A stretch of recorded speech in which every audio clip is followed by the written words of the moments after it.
Hey everyone. Hey guys. Welcome to another Travel Therapy Mentor live video.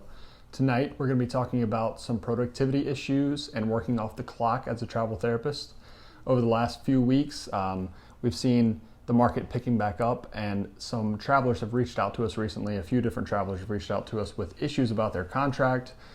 They were wondering about how they should handle a situation where they're either being given too big of a caseload, such that they can't get it done in a 40-hour period, how they should deal with that, if they should approach the manager, if they should approach the travel company, if they should just work off the clock, what should they do?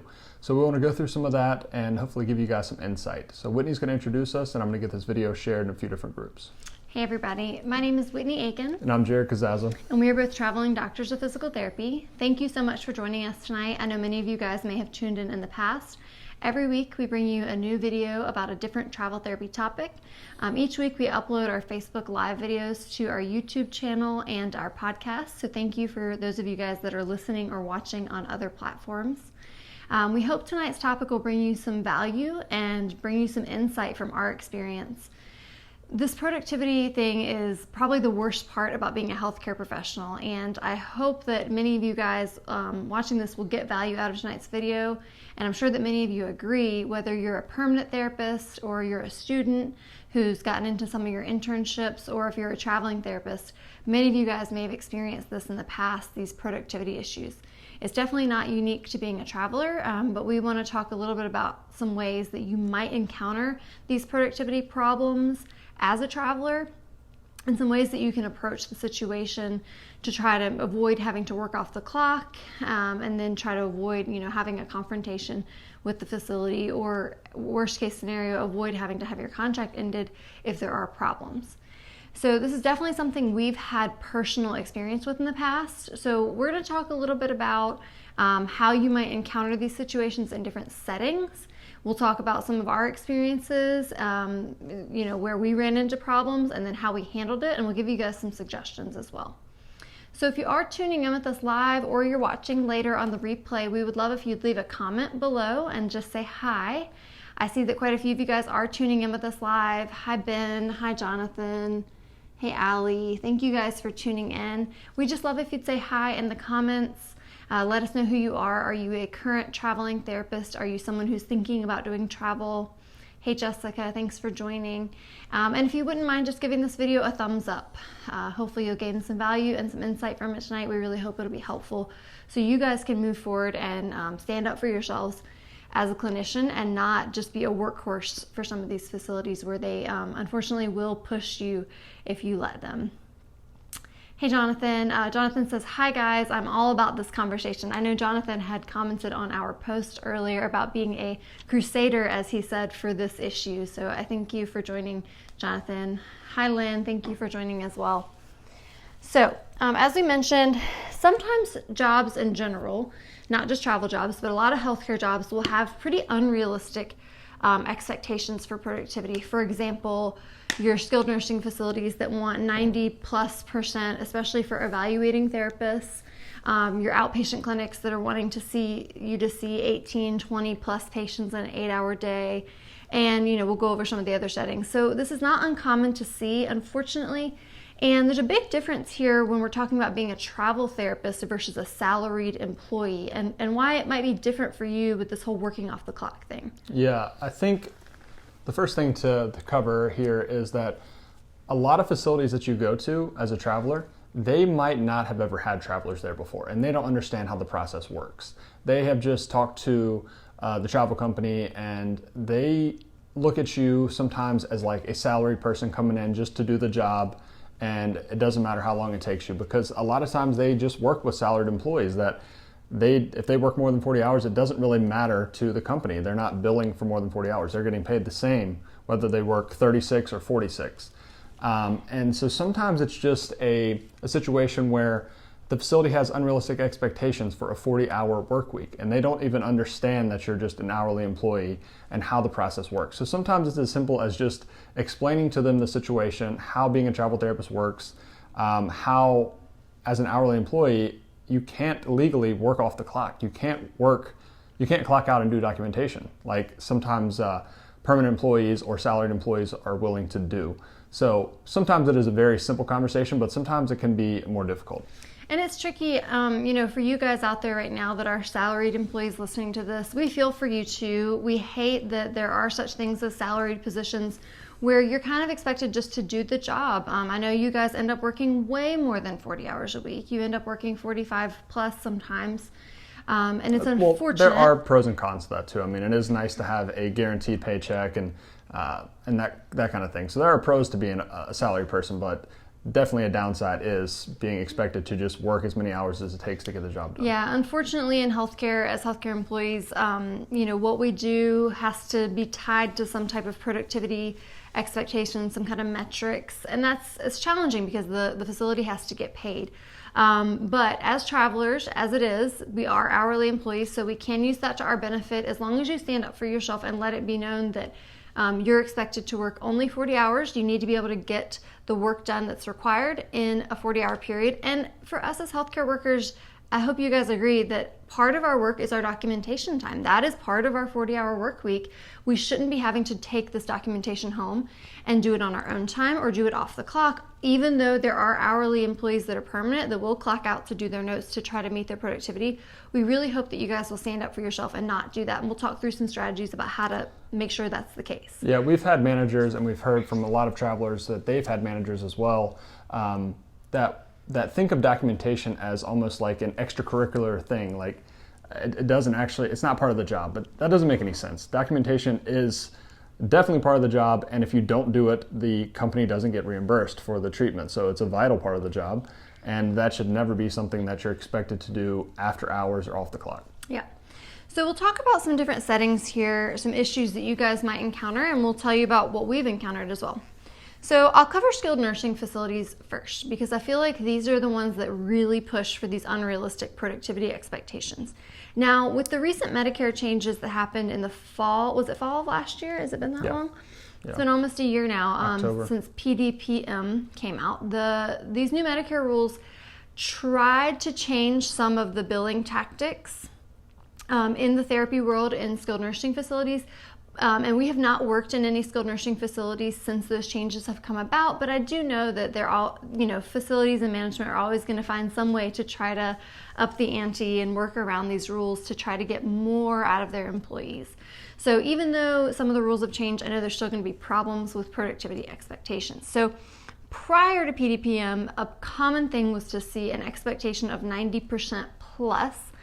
And with the ability to use group and concurrent treatments more, which I know with COVID that's probably not as doable right now, but I know that when the facilities allow you to use the group and the concurrent more, they might even want more than 90%. They might even want like 100+% productivity, which is just insane if you're treating more than one patient at one time. Yeah, at the beginning of the year, we heard of some travelers, PTAs, that had assignments that expected like 110% productivity, which is it's wild. Yeah, it's crazy. So back before the rules, and it might be kind of the same right now. Let me know if you guys are working in skilled nursing. I know they were trying to push more group, and then with COVID, they had to take group back. So it's probably still, a lot of them are probably still expecting that like 90% mark.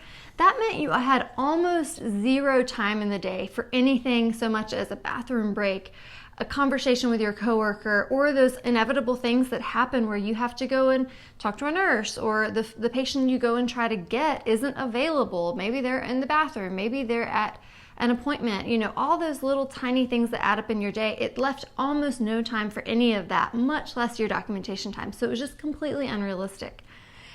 So yeah, that's what we would run into, and we would never take a contract as an evaluating therapist, a PT, an OT, or SLP, where they asked for a strict 90% plus, because in our experience in working in skilled nursing, that just wasn't possible. Yeah, Whitney's taken a couple SNF contracts. I've only taken one, and we never took one that wanted more than 85%, which still can be really difficult depending on the situation.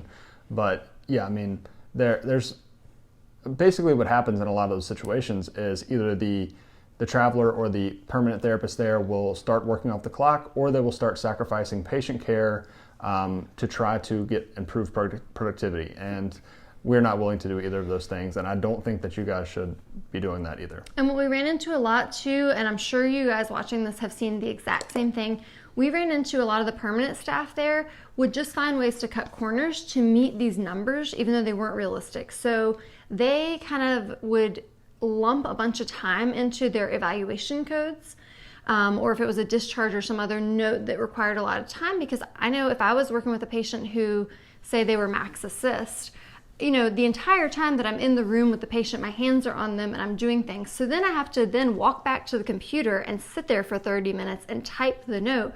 And that time is actually not billable if you're not with the patient. But what we would find is that a lot of the therapists would just lump that time that they're sitting at the computer typing in the therapy room, lump that into their eval charge. And they would also lump other things in there, like running around looking for equipment, like wheelchairs and wheelchair legs. They would lump in the time that they were talking to the nurse or trying to find other equipment, chart reviewing and all that sort of thing. But technically, you're not supposed to bill for all of that unless you're actually working with the patient. So I unfortunately see a lot of therapists cutting corners just to meet these unrealistic numbers. So that's a big problem, in my opinion, for skilled nursing, and one of the major reasons why we won't work there again. Yeah. So unfortunately, that's a big thing with skilled nursing. The other thing is just, like I mentioned, a lot of those unaccounted for times, like you have to just do so much in an acute care or an inpatient setting, whether it's a skilled nursing, it's a hospital, all those times where you're just running around trying to, get patients and you can't quite get them, or talk to the nurse or talk to another staff member. And it's really hard to account for your time there. And these are reasons why productivity might be a little lower and why we feel something like 75% is a little more reasonable. Yeah. But in the Medicare world and the billing, it's almost impossible to find that. Yeah, it's just so hard. So those are some of the issues you'll run into in an inpatient or a skilled nursing facility. For home health, some issues you could run into there would be that the facility or the management of the home health company would assign you too many patients. So what would be a typical number of patients for? I think between 4 and 6 is pretty normal, and it depends on how many evals, start of cares, things like that. Mm-hmm. But I think an average is about 5 patients per day for home health. Mm-hmm. So you would want to watch out for contracts that would be asking you to see way too many patients in one day. You would also want to watch out for contracts that were asking you just to do too big of a driving radius. Because if you were just in one small county, it might be more realistic to do the 6+ patients a day. Whereas if you're covering multiple counties, you might only be able to see like 3. Yeah. So you need to look out for that, because those are some ways that they might push you to do too much that's unrealistic for you to be able to meet in your 40-hour work week. Yeah, we had somebody last year actually reach out and ask us about a potential contract they were going to be taking, and they interviewed for a home health position, and they were told that they would be seeing 8 people per day, so 40 people in a week, which is impossible unless they're all in the same building or something. There's no way that you're going to be able to do that in a 40-hour work week. Yeah, and the other thing would be looking at the point system and how many points they're assigning a certain type of visit. So if you're being assigned something like a start of care, you have to expect that it's going to take you quite a lot more time to do the documentation for a start of care than it would just a standard visit, an evaluation, or a discharge. So that should be accounted for in your productivity. If you're getting a lot of start of cares in a week, then you might end up working way more than 40 hours because of the documentation time. So you have to feel out that situation and see, am I reasonably able to complete all this work, including the documentation, within the 40 hours that I'm expected? Yeah. So let's talk about outpatient next. So outpatient, there's a variety of things that can cause you to be in a situation where you have too many patients, you can't get everything done during your normal hours. And those include things like overlapping patients, double books, evals at the end of the day. That's something we ran into. We worked at a facility one time where they put all their evals right before lunch and right at the end of the day. So you never had time to document the evals unless you were staying after and doing it then. And for their normal staff, they were used to doing that. But us as travelers, we're getting paid overtime to do that. And that was a point of contention. Mm-hmm. And we're going to talk about here, after we go through all the settings, some ways that you can approach these situations to try to problem solve a little bit, and we'll tell you how we problem solved with that one. But yeah, outpatient, as we know, especially in the PT world, we have some of those what we call PT mills that will just try to pump more patients through the door. And if you're finding that you're having to stay over to get your documentation done, that's not okay. You should be able to complete all your visits for the day and all your documentation during your 40 hours and not stay after, not take your notes home. So there's a lot of outpatient clinics that will try to put way too many patients on your schedule for the day. Yeah, we've taken the majority of our contracts on outpatient, and we've run into situations like that. And sometimes you have to have difficult conversations if you have way too many patients, you're not able to get everything done. And usually managers are willing to work with you, but it really just depends on the situation. The next setting I kind of mentioned a little earlier was acute care. In our experience, acute care is the least bad, I guess, about this. We never really had any issues with any of our acute care, and even in my acute care rotations as a student, I didn't feel like productivity was an issue. I felt like I usually got out of there in under 40 hours most of the time, and a lot of times with the patients, when they are just admitted to the hospital, sometimes they can wait until the next day to be assessed or seen by a therapist. So I felt like acute care was the least bad of all the settings in terms of giving you unrealistic productivity. But, you know, depending on how big of a hospital it is and how well it's managed, you could always be given too many patients. You could always be given too many floors or units to have to float to, which could make it difficult to complete the required patient load in the 40 hours. We pretty much never hear from travelers that have issues with productivity in acute care. I don't know why that is, but it seems like reimbursement is set up so that it's not so much pushed to see as many patients as possible. Yeah. If you're typically an acute care therapist, please leave us a comment and let us know if you agree with that or if you've run into problems with your productivity in acute care. But as far as we understand, we don't feel like it's too bad in acute care. And then the last one I want to mention were schools. Now, we have no experience working with pediatrics or working in schools, but I have heard insights from therapists who do work in schools that sometimes you'll be assigned too large of a caseload, so too many kids on your caseload. Sometimes you'll be assigned too many schools to have to float to, so sometimes you'll be within one district and have to float to more than one school, which could be problematic. And then I think a big thing with schools are the IEP requirements. So sometimes you might be assigned too many IEPs, which results in just too many meetings and phone calls. And it's a matter of how do you account for all that time and still get paid for your hours. And I know that schools are typically like a 36-hour contract, not a 40-hour contract. So you want to be aware of that. Talk to some other therapists who are experienced in working in schools. Find out what's a reasonable amount of kids to have on your caseload, what's a reasonable amount of schools to be floating between, and what would be a reasonable amount of IEPs and different meetings that you would be involved in so that you're not spreading yourself too thin and working way more than your 36 to 40 hours in that setting. All right, so let's talk about how we handle a situation. Now that we've talked about all different settings and how this can happen, how do you handle a situation where you get to an assignment and you have way too much work? You know that it's going to take you, say, 45 hours a week. I had a new traveler, he's actually a new grad, that called me last week to talk about a situation where he started a contract, was told he was going to see 8 to 12 patients per day in outpatient, and he got there and he had like 22 evals his first week, which was insane. And then when he didn't have evals scheduled, he was being double or triple booked each hour. Triple booked. So he was asking me, like, how do you handle that situation? First thing to mention here is the best thing to do is not ever have to deal with this type of situation. So in your interview, try to ask very detailed questions to understand what you're walking into. So don't just go into your interview very prepared. So a lot of travelers, we've talked about this in the past, they think of an interview as them being interviewed for the position, which is obviously normally how it is. And travel contracts are that way to an extent, but with a travel contract, you're really interviewing the facility as well to make sure it's a good fit for you.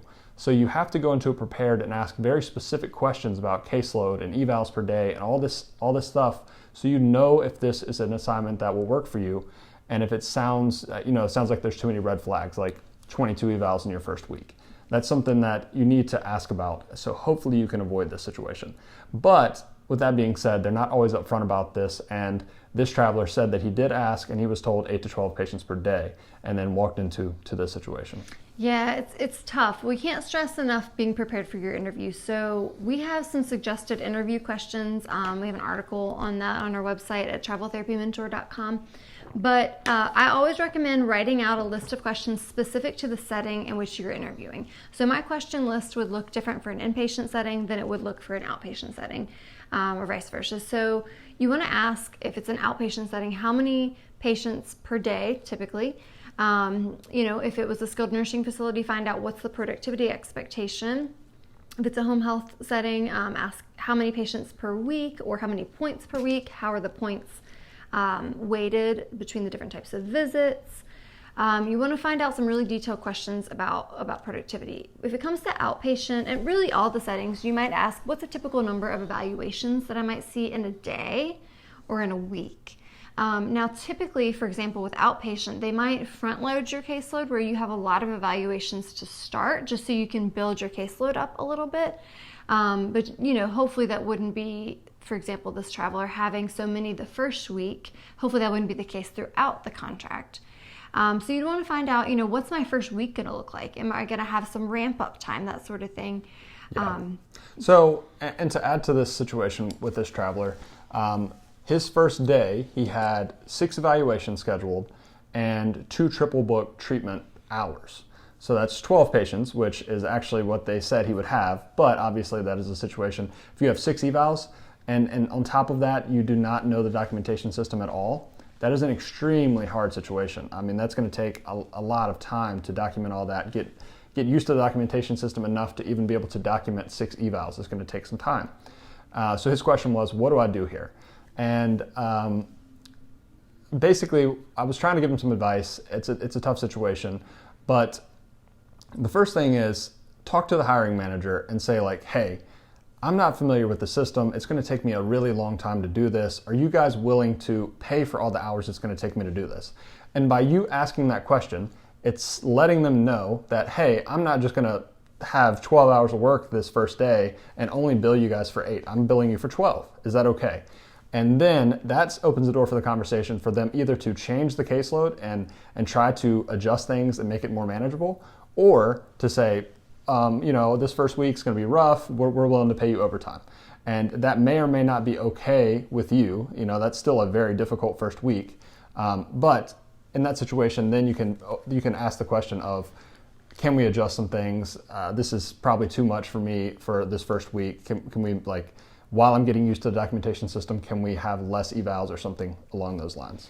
Yeah, so we're getting into a little bit of talking about kind of what to do if you get in that situation. There's only so much you can screen for on the interview, and sometimes they'll make you all these promises, and then it might be a little bit different than when you get there.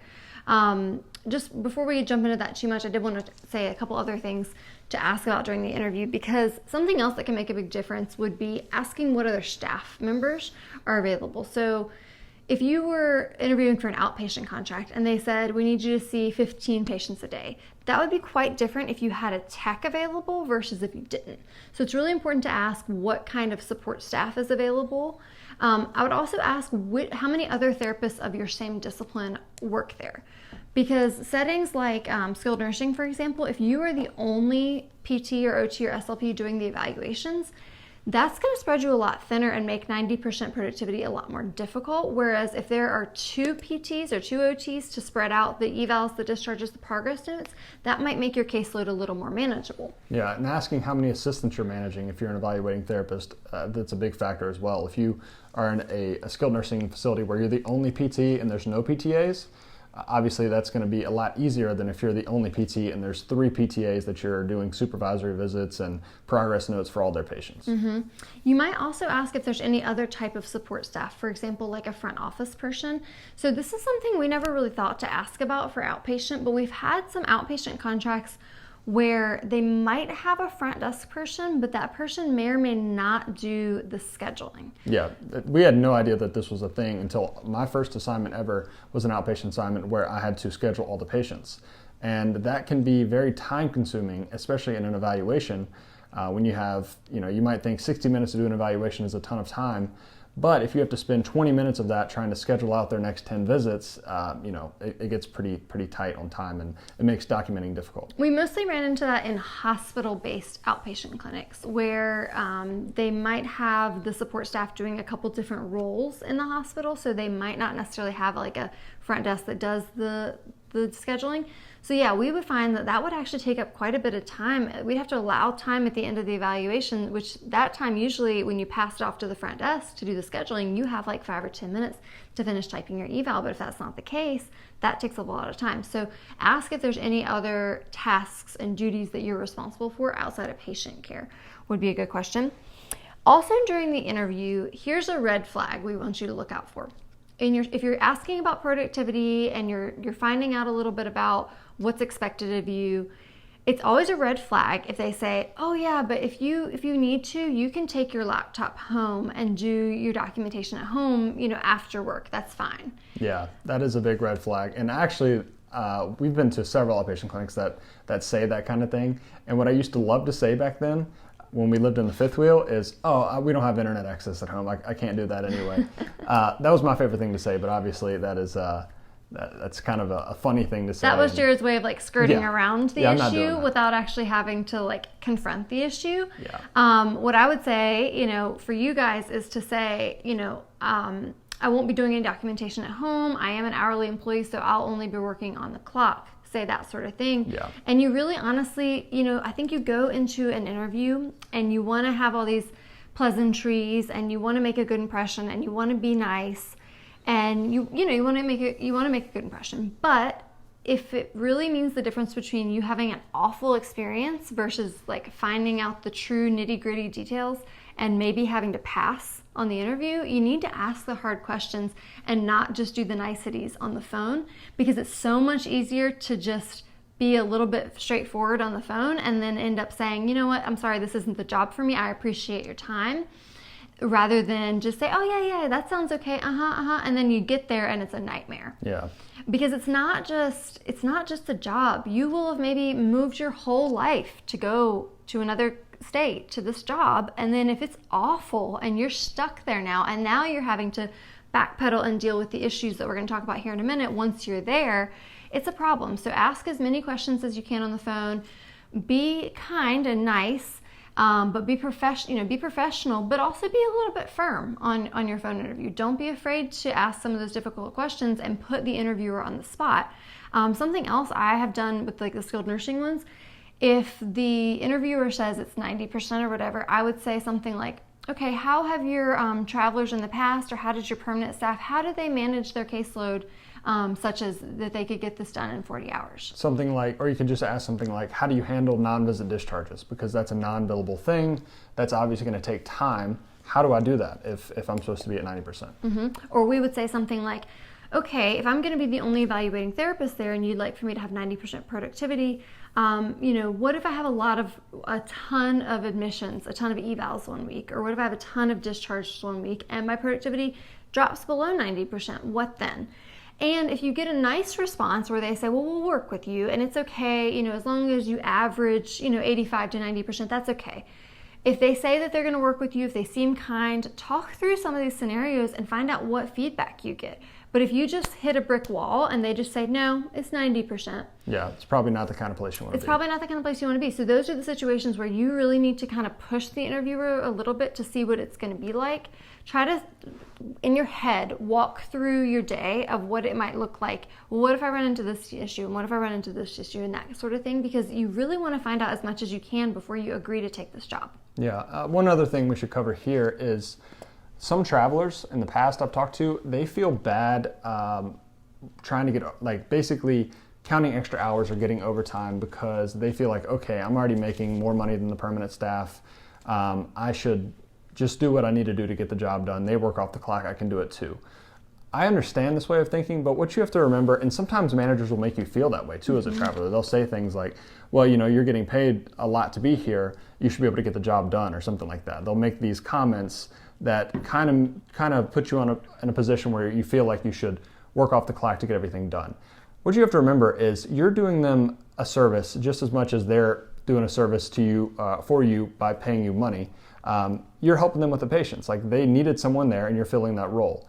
You should not feel like you're taking advantage of them and you deserve to be treated worse than the permanent staff, or you deserve to be taken advantage of because you're making more money. You have to remember that the reason we make more money as travelers is we have duplicate expenses. We're paying for 2 households, and that comes with additional costs, obviously. So just because you're making a higher hourly rate doesn't mean that you really come out that much further ahead when you account for all the additional costs and all the additional hassle and the risk of canceled contracts and things like that. So never look at it as, oh, I'm a traveler, I make more money, then I should just suck it up. It's extremely, Don't ever look at that extremely like that. important. Yeah, as Jared said, not only are we paying duplicate expenses, but you have moved your life to get there probably in like a 2-week period. You know, these jobs are listed as ASAP starts. They need somebody right now. They're in a tough situation. You have moved maybe across the country, across a couple states, at least a few hours away, and you have come there and you have come to do a job for them because they had no one else. If they had someone else, they would be there. If they had a local employee to hire, they would be there. You are there to provide a service, and we earn a certain wage to be able to do that. So you should not feel bad about making the money that you make, and you should not be made to feel bad. I was made to feel bad at my first job, my very first travel job. We had an interim manager who was a physical therapist assistant, and I was a PT, a new grad PT. So he probably knew how much I was making. He probably knew that I was making more than him because he was a PTA in an interim role as the director. And one day I made a comment that I said I was going to step outside because it was a nice day at my lunch break, and I was going to eat my lunch outside.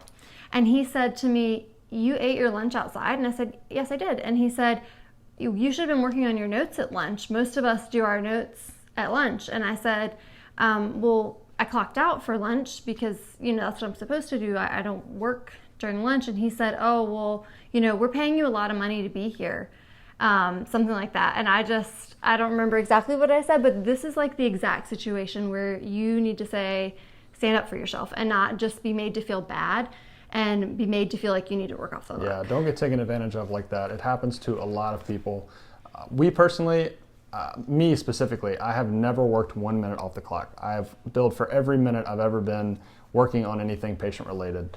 And I refuse to do that. I set the precedent early on. I will never do that. And I think that you guys should do the same. And I think that there's a way that you can go about it very professionally. I think you just need to remind the person who's addressing you, the director, the manager, say, "I'm sorry, I'm an hourly employee. I'm not a salaried employee. I clock in when I'm working and I clock out when I'm not working. If I'm required to complete this documentation, if I'm required to complete these duties, I'm going to be working on the clock. It is illegal for me to work off the clock."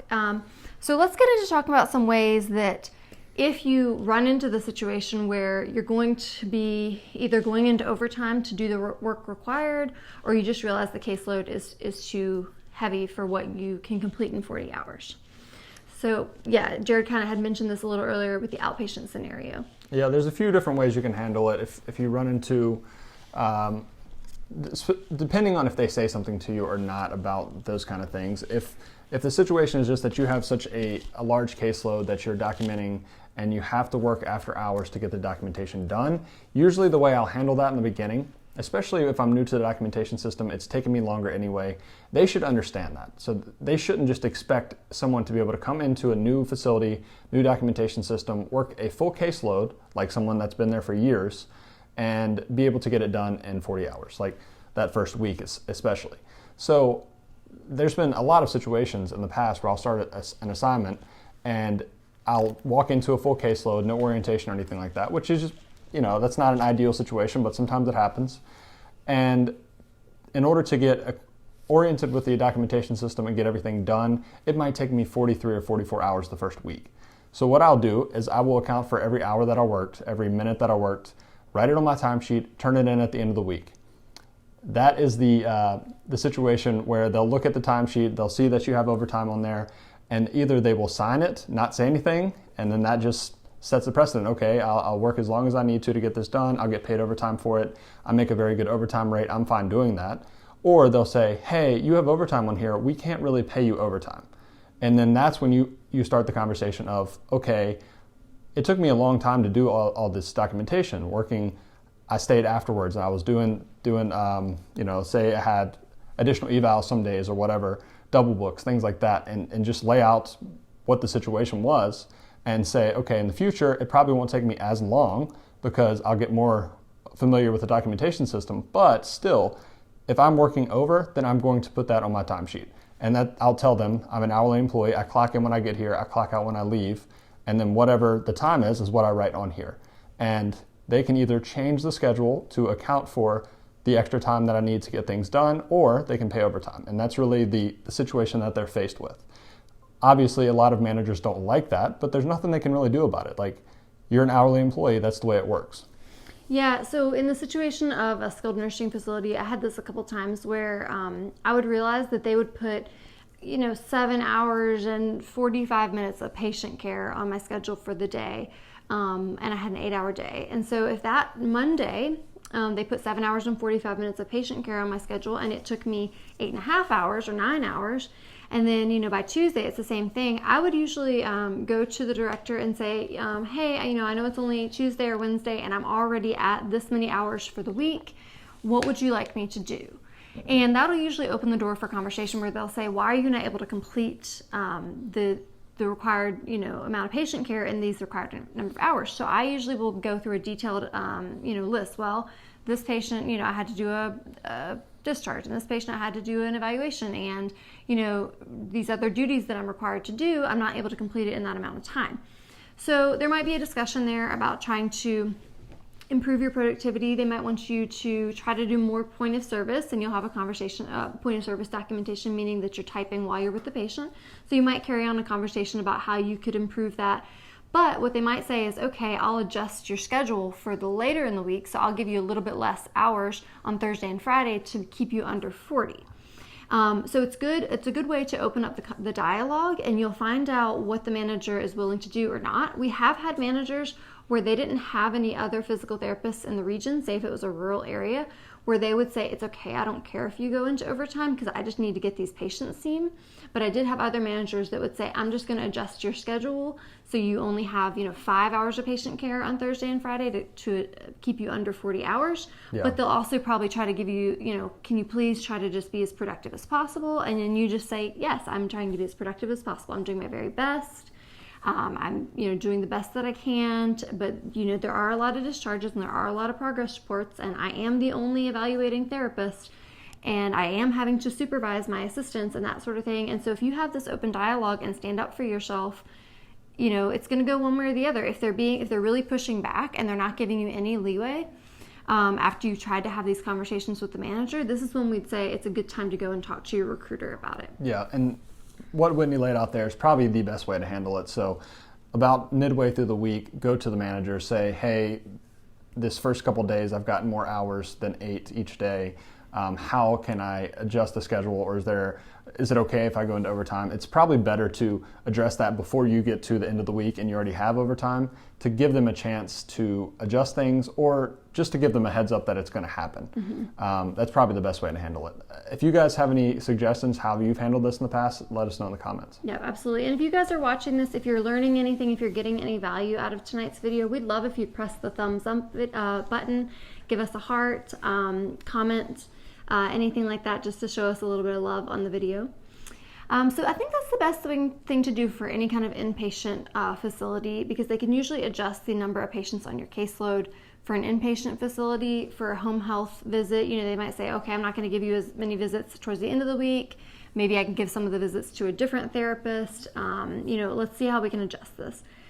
Now, I have had some issues where it went beyond that. We had a couple times, especially at one skilled nursing where we worked together, and one skilled nursing where I was by myself, where it didn't work out. Not to say it didn't work out, but there was something that had to happen beyond just talking to the manager, because they were not pleased with our productivity, because again, we were not willing to bulk up our eval minutes and lie and commit Medicare fraud. We were not willing to work off the clock, so our productivity was a lot lower than 90%. And keep in mind, this is a facility where everyone else there did those things. Mm-hmm. They clocked out to do documentation, they added extra minutes for patients, so the manager thought that there was just something wrong with us. I literally would unfortunately watch my assistants, my physical therapist assistants, stand in the hallway of a patient with their iPad in front of a patient's door and clock out for 10 minutes until the patient was ready to be seen, and then clock back in so that their productivity would not reflect poorly, because they didn't want to lose their jobs. And it was the saddest thing. That is a terrible situation. Because, they live there and they need that job, and there might not be another facility around that they can go and work at, and they don't want to lose their job to another PTA or CODA or someone who is waiting to have that job. And it's really sad, and I hope that if you're watching this that you don't do that and that you stand up for yourself. But it was just the way it was, and we weren't willing to do it. So we had to have a talking to a couple times, and one of the times we had to have at the travel company, They have something called a clinical liaison, who's usually a therapist that works for the travel agency that can talk to you through some clinical situations, because your recruiter may not be able to, really talk to you about clinic type of stuff. They're not therapists. So we had to talk to the clinical liaison once or twice, I think, and they would just say, hey, what's going on? I heard you had a little trouble with your productivity. And we just explained the situation to them. And we had, at that specific job, we knew what the situation was, and we both had taken notes about everything that we had to do that was not productive time. And so we had all of that laid out. We were very confident in our own abilities, and we knew that we were doing the best we could. And that conversation with the clinical liaison, they're just giving us some suggestions about how to improve productivity. All those things, obviously, we have already talked about, thought about, taken into account. And it just came down to the fact that you can't hit 90% productivity or even 85% productivity in a facility that is not well managed, and that you can't do point of service documentation. You can't do it. Yeah, so, it was a good conversation. They just said, okay, I understand, just try to do the best you can, and we'll go back and talk to them and let them know we talked to you. The other time I had to have it happen was my very first job, and I was a new grad, and I spoke to them and I said, you know what, they knew I was a new grad, they wanted me anyway, I'm doing the best I can, I'm the only PT, I have 5 PTAs in multiple buildings, and I just talked them through the situation. And so the regional manager even said, okay, I'll try to see if I can have the tech help a little bit more with this or this, like transporting patients, and like that time that it takes you to go and find a patient and bring them back to the gym and all that kind of stuff. So every time we've ever had it come up, they were willing to work with us, because as Jared said, it's a lot easier if they can work things out with you and just try their best to get you to be a little more productive, and not have to work off the clock, rather than fire you and take the time to find another traveler. Yeah, you have to remember, it's in everyone's best interest to work things out, and that's why in a situation like that, always go to the manager first, try to talk to them, try to come up with some solution that will work for both parties, because you don't want to find another contract. It's a pain. It can, especially when times are difficult like right now, it might take you a while to find another contract. You have to move. And the facility doesn't want to hire another traveler because it takes time to get them in there, and they also have to train them and account for that time when they're less productive in the beginning, just like you were. So they do not want to have someone new, and you don't want to move. So it's always best to try to work it out. Yeah, and then the other situation we mentioned before with outpatient, sometimes outpatient can be ruthless too, where they really want you to double book and all this stuff. So I would really, during your interview, try to screen for that. Try to screen for this whole double booking situation. Even overlapping sometimes can be difficult. Try to figure out if it's going to be a scenario where you're going to be successful before you ever get there, especially if you're a new grad and you know that you don't have any experience or not comfortable yet with trying to overlap patients, that sort of thing. Before you ever get there, try to screen for that, because once you're there, it's tough, because there are certain therapists who are quicker than others. There are certain therapists who are better at documenting while they're with the patient than others. So a lot of times there will be some pushback from these outpatient facilities where they'll say, you need to get your notes done while you're with the patient. Most of us do it. We're all doing it. Why aren't you doing it? And we get that, because some of them are fast paced. So you have to know yourself and know if you're going to be somebody who can get your documentation done while you're with the patients, if you're somebody who's comfortable with the overlapping of the patients. Because sometimes if you say that you are during the interview and then you get there and you're really not doing a good job with it, it's a tough situation. Some suggestions I would have for you there, especially if you're a new grad. I was like this when I was a new grad. I was really obsessive about making my documentation very thorough, very good. I've learned from some older and more experienced clinicians that at some point you have to kind of choose, like, am I going to have a life outside of work, or am I going to sit here for hours making sure every note is perfect? So you might want to consider cutting corners a little bit on your documentation. Of course, still document well within legal bounds, but don't be too wordy. Try to get as much done as you can. Also, I think when you're a newer therapist, and those of us who just love to talk to our patients, you really feel bad about not talking to your patient and instead having your nose in a computer. But sadly, it is part of being a therapist. Sometimes we have to, sacrifice a little bit of our time talking to our patient to make sure we can get our notes done on time. Yep. We're getting a bunch of questions and comments. We're going to go through those in a few minutes. One thing I want to mention before we wrap this video up is some recruiters and I guess some facilities will tell you that travelers don't usually get overtime, and that is the case. The majority of facilities do not want travelers to get overtime. So almost always in a situation like that, they'll try to work it out so that you're not getting overtime, either adjusting the schedule or changing things around where you have more help or whatever. They're trying to make it so that you're able to get everything done in 40 hours. But there are some facilities where you do get a significant amount of overtime. I worked at a facility where I worked 62 hours in 1 week. I got like 200 hours of overtime in one assignment. So there are some facilities where you can work a ton of overtime if you're willing to do it. So just keep that in mind. It's not always that if you're going to get overtime, it's the end of the world and they're going to be really mad at you. Sometimes they almost expect it and they're fine with it. So have the conversation, stand up for yourself, ask them, what's the expectation, tell them the situation, and obviously do the best you can to be as productive and efficient as possible. But if you feel like you're doing all you can and you're still working more hours than you have allotted every day, then don't feel bad at all about putting those hours down and charging the facility overtime.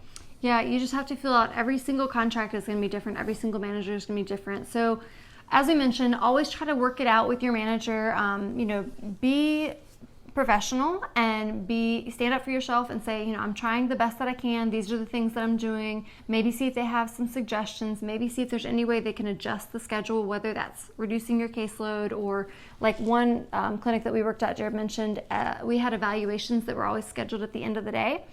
And our manager kept saying, you're putting down overtime. I can't pay you overtime. And we would say, okay, well, you're putting evaluations at the end of the day. When am I supposed to type that note? I can't leave it till the next day because then I have a full caseload the next day. So they adjusted our schedule to where we would always have a 30-minute block at the end of the day to do our notes. We actually didn't ask for that. We just asked if she could not put evaluations at the last patient of the day. So maybe something like that, like say, could I put my evaluations earlier in the day? That way I might have some more time to type my evaluation throughout the day with my treatments. Have my techs help me for a few minutes at the start of each patient so I have a little more time to get my notes done. So talk through some of those strategies. If you're really finding that you're not able to work out some kind of solution, they're being way too hard on you, the caseload is just way too unmanageable, this is when you need to go and talk to your recruiter. Probably prior to that, I would have mentioned something to my recruiter. I would have just said, hey, just so you know, we're having some problems, but we're trying to work it out clinically. Then, the following week, if it's not working out, then you might have to say to the recruiter, okay, I might need some help here. And then the recruiter or the staffing company might have to have an intervention with the management so they can talk it out. And then ultimately, sometimes if you're not able to work it out, sometimes you might need to end the contract if it's really awful. And on the other side of it is sometimes if they're not pleased with your productivity or the way that you're doing the job, they might request to cancel your contract early. Again, it's usually pretty rare.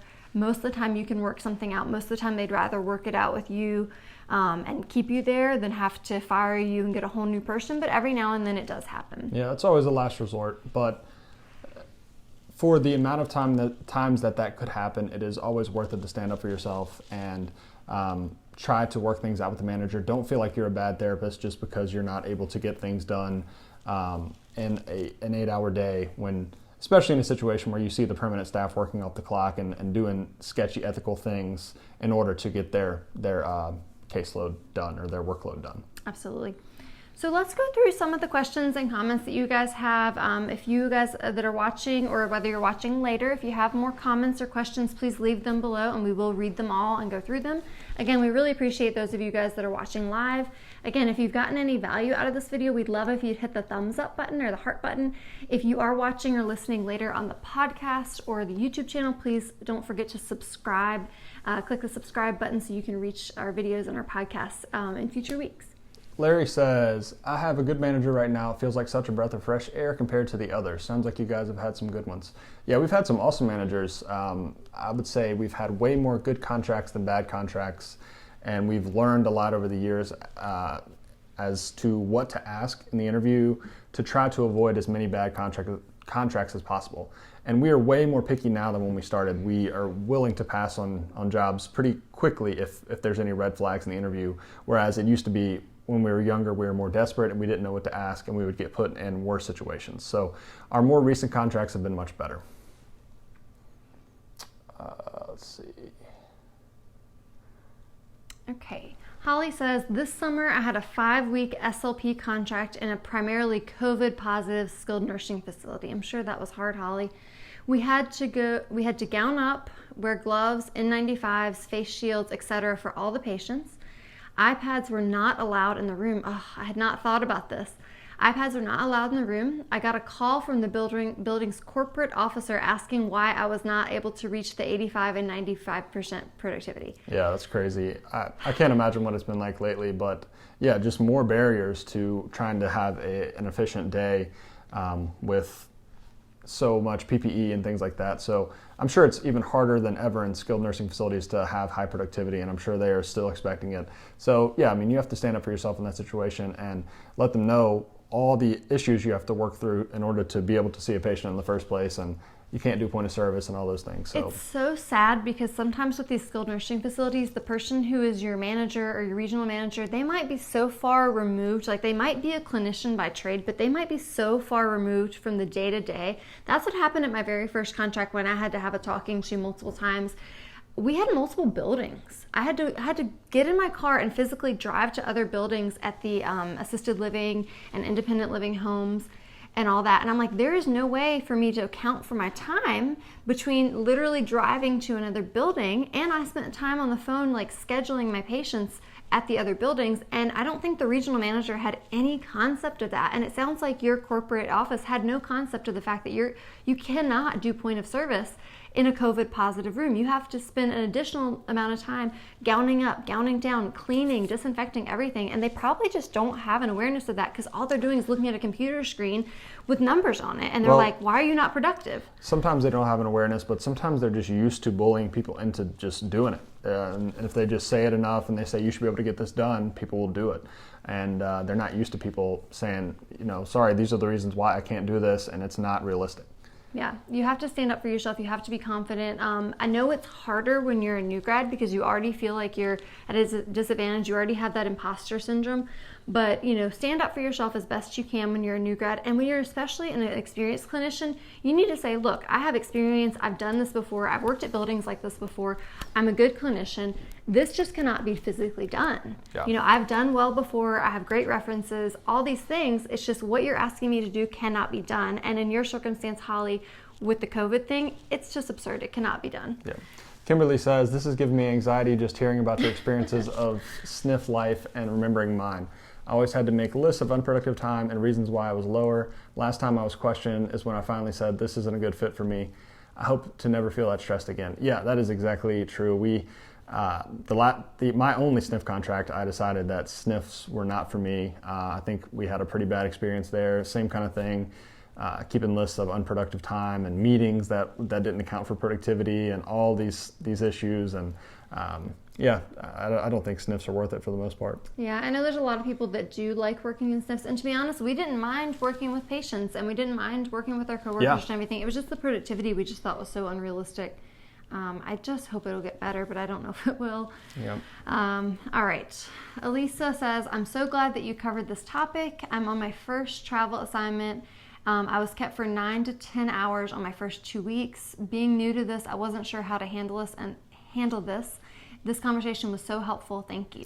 Yeah, it's hard, but if you let them allow that to happen, they'll continue to do it. So say something about it and get something adjusted, or let them approve overtime. And that's really the best way to handle it. Just let them decide. Do we want to adjust the caseload so that they can get it done in 8 hours, or do we want to pay them overtime and take whatever they decide? Or do worst case scenario, do they want to fire you? But in most cases, they're not going to. After they've already spent time training you, onboarding you, they're not going to want to fire you. They're going to want to work it out. Yep.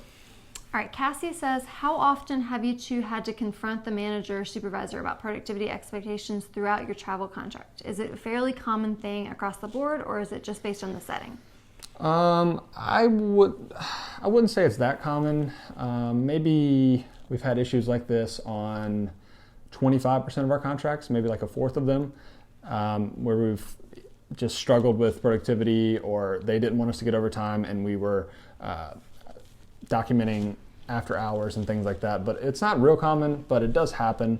And A lot of times it's just a situation where they're not used to working with travelers, and if you just explain the situation, sometimes that just changes everything. I've worked at 3 different skilled nursing facilities, and it happened at all 3 skilled nursing facilities. So I don't know if there are good skilled nursing facilities out there. I assume there are. I know I was a student at one that was probably the best one I've ever seen.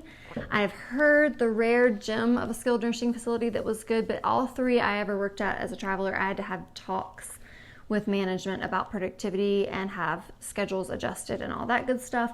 A handful of times there's been minor discussion at our outpatient contracts. Yeah, it does seem to be more common in skilled nursing for sure. Yeah, but outpatient we usually had a better experience because we did the appropriate screening during our interviews to avoid those issues.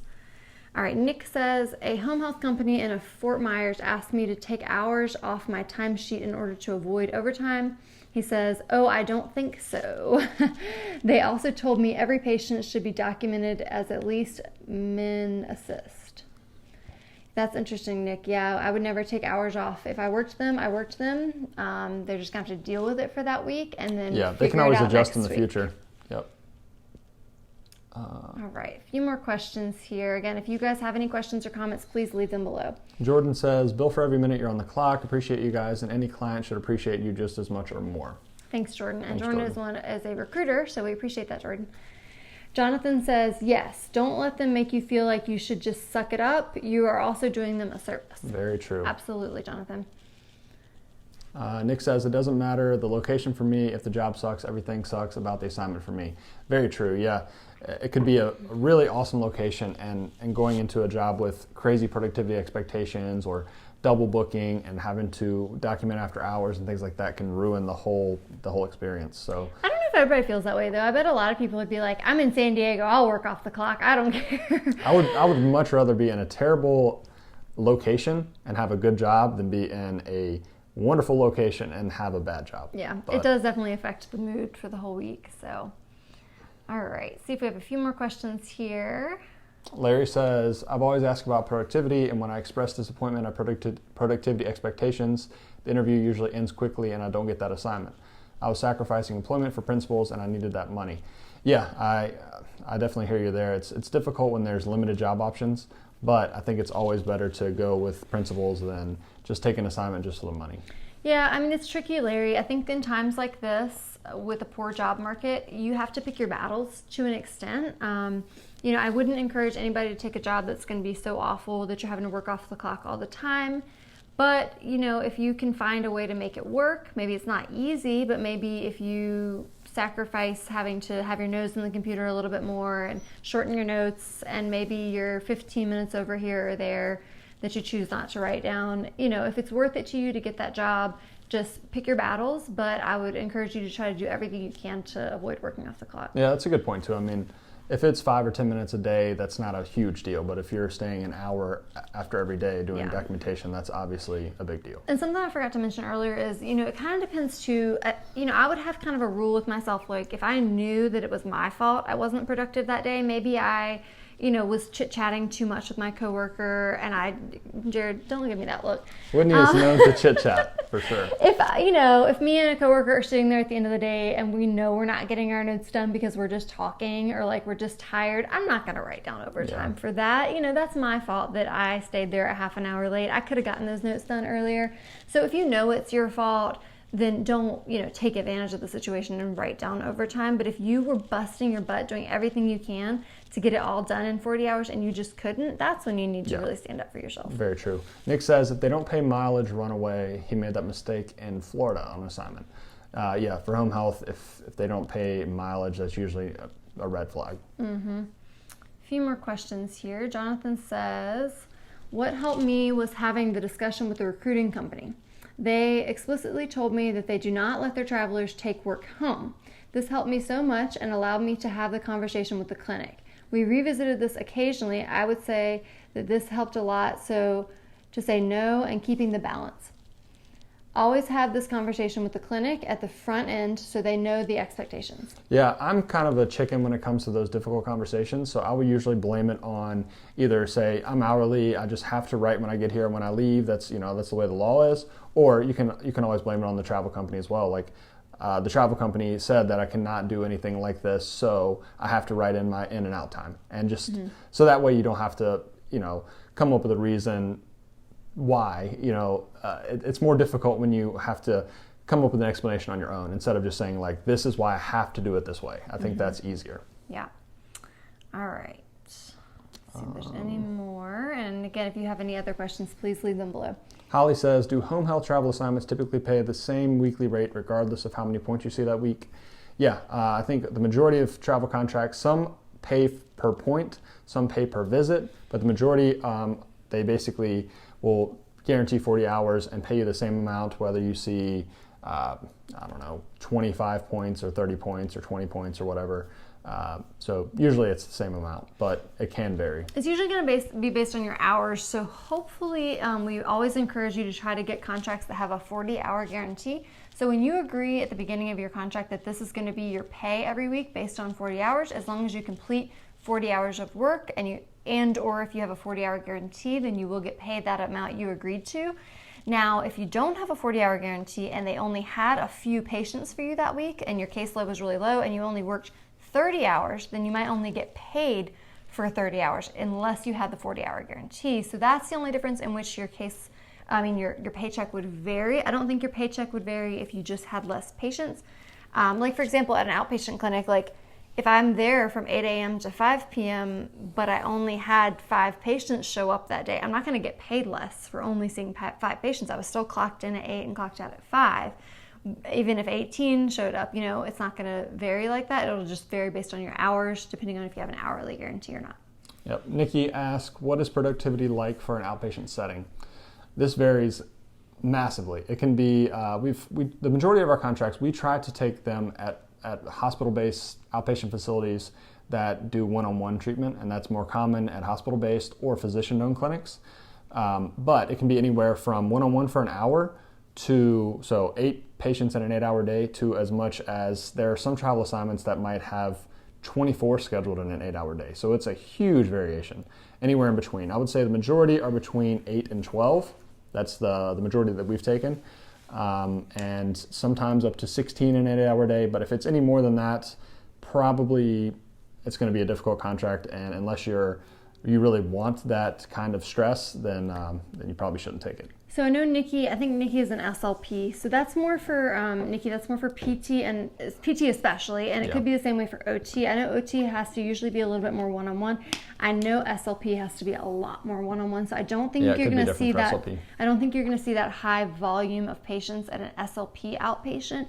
But in terms of measuring productivity at an outpatient clinic, it's usually just the number of patients that you see that day, the number of appointments you have, not anything like this 90% of the time that you're in the facility type thing. It's just the number of patients that you were able to see that day. Some outpatient clinics will also push for the number of units that you bill per patient.